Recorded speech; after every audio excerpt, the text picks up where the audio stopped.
beings are a very small minority. So to ignore the opportunity of this esoteric teaching is very, very risky. If we miss this opportunity for self-realization, again we will have to accept the cycle of birth and death, samsara.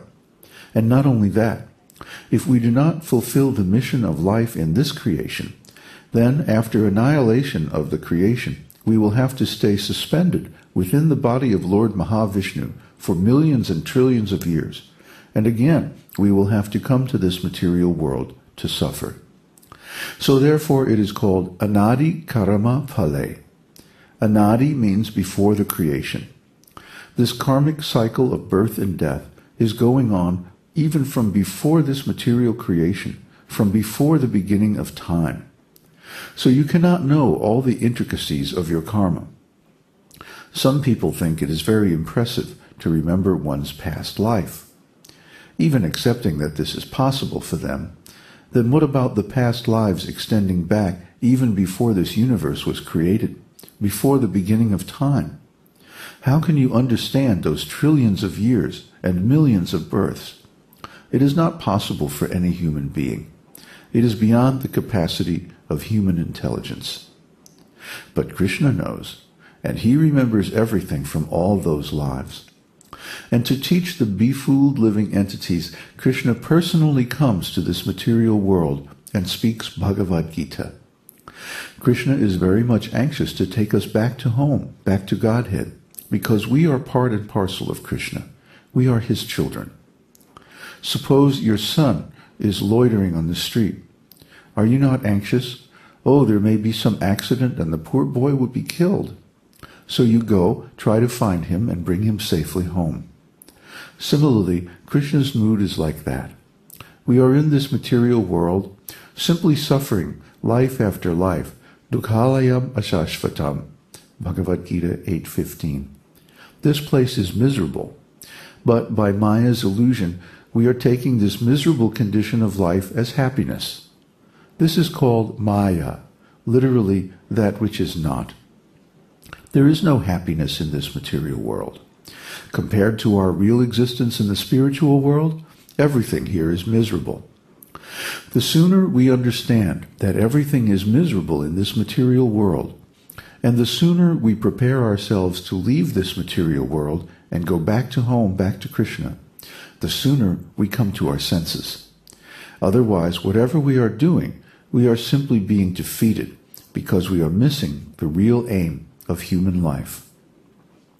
Nate vidu svarta gatim hi Vishnum. Srimad Bhagavatam 7.5.31. Durashaya. We are hoping against hope. It will never be fulfilled. But we are trying to adjust things here to become happy without God. But it will never be accomplished. Na te vidu svarta gatim hi Vishnum durashaya. Durashaya means the hope which will never be fulfilled.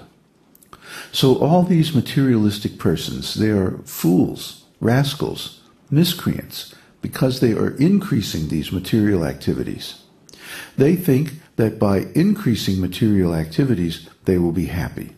But no, that is not possible. It's durashaya, an impossible hope.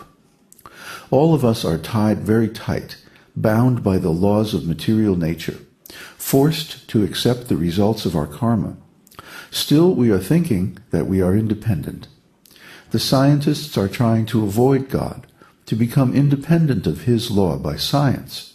But that is not possible. We are under the grip of the material nature. The material nature means the agent of Krishna. So we are always in perplexity like Arjuna, thinking what to do or what not to do. But we can transcend this difficulty if we accept the principle of the esoteric teaching that we must act only for Krishna's service. So take direction from Krishna through Krishna's representative and do it. Then there is no more bondage to the law of karma. Otherwise, we are bound by the reaction of every act, and we cannot get out. So Arjuna's perplexity, whether I shall fight or not fight, is resolved by fighting for Krishna. Then it is all right. Just like Hanuman fought for Lord Ramachandra, he did not fight for himself. So we should understand the policy of all these materialistic persons. They are trying to enjoy God's property without his permission. Therefore, as long as there are people who are breaking the law of God, there will always be fighting and war in this material world.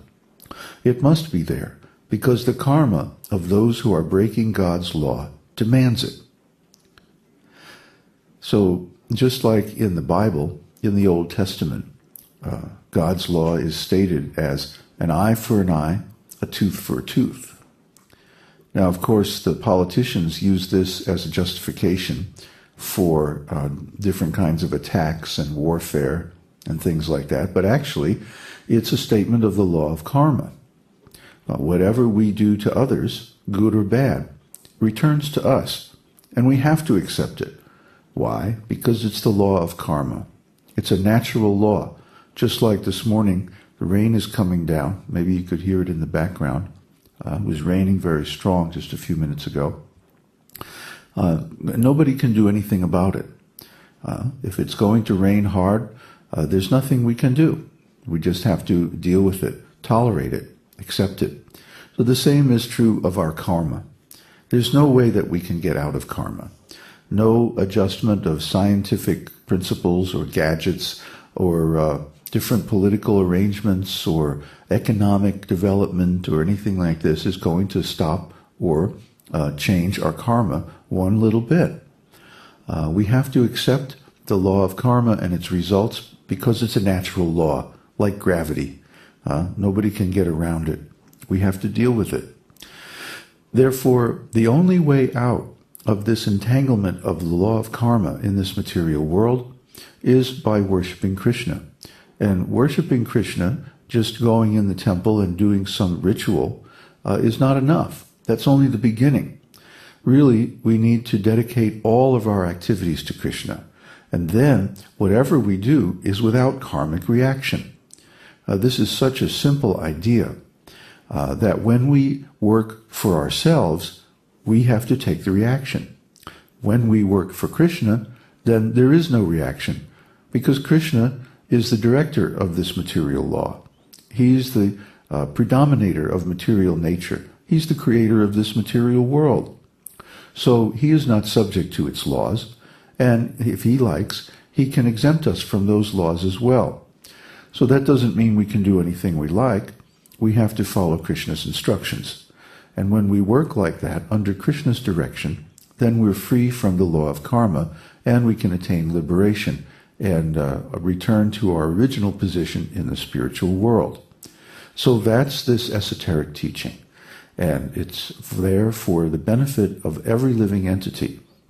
It's not just for Americans or just for Indians or that just only Brahmins can apply it. Everyone can apply it. All we have to do is take the results of our activities and offer them to Krishna's service. This is called karma yoga. Karma yoga is the beginning of devotional service.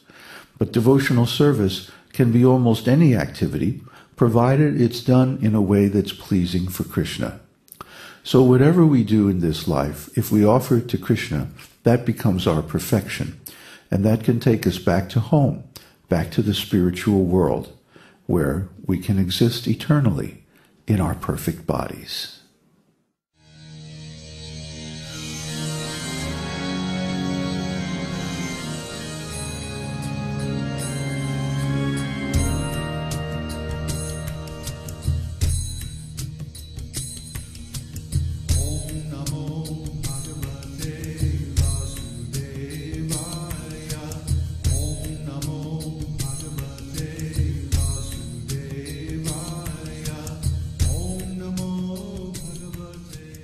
We hope you've enjoyed this edition of My Perfect Body. This is David Hughes, your host, reminding you to visit us on the web at esotericteaching.org, where you can purchase the complete Esoteric Teaching Introductory Seminar DVD and many CDs of transcendental music and mantras.